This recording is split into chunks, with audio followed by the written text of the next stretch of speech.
Čaute, predstavujeme vám prvú prekážkovú dráhu z projektu Ľahšie to ide ľahšie. Každá prekážková dráha je iná. Je zložená z rôznych prvkov. Niektorá je viac silovejšia, druhá je zasa viac na kondíciu.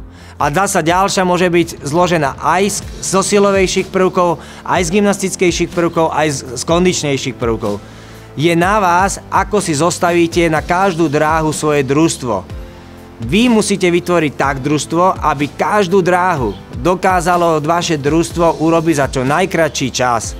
To znamená, vždy si vyberiete najsilnejších alebo najlepších atlétov na každú dráhu. 4 dievčatá, 4 chlapcov z príslušných ročníkov. Na každú dráhu môžete si vytvoriť iné družstvo.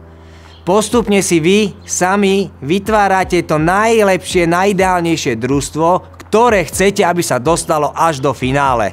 Lebo tam predsa chcete zvíťaziť. Prekážková dráha je zložená z niekoľkých stanovišť. Súťaží 8 súťažiacich, z toho 4 dievčatá, 4 chlapci z príslušných ročníkov. Časomiera sa spúšťa, ako náhle vyrazí prvý súťažiaci. Ten absolvuje všetky stanovištia v predpísanom počte opakovaní.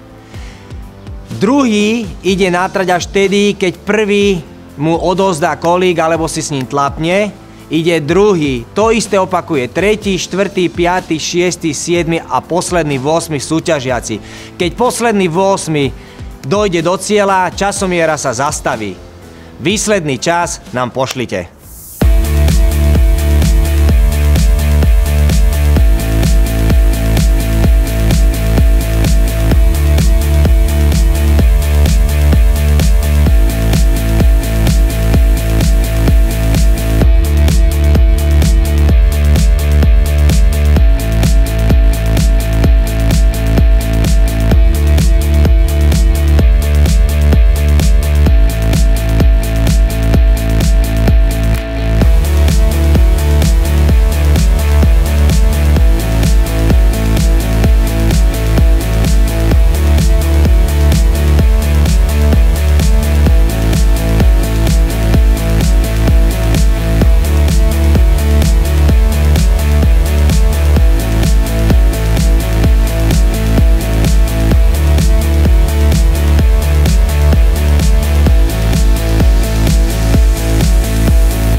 Priatelia, telocvikári, a teraz už poďme cvičiť.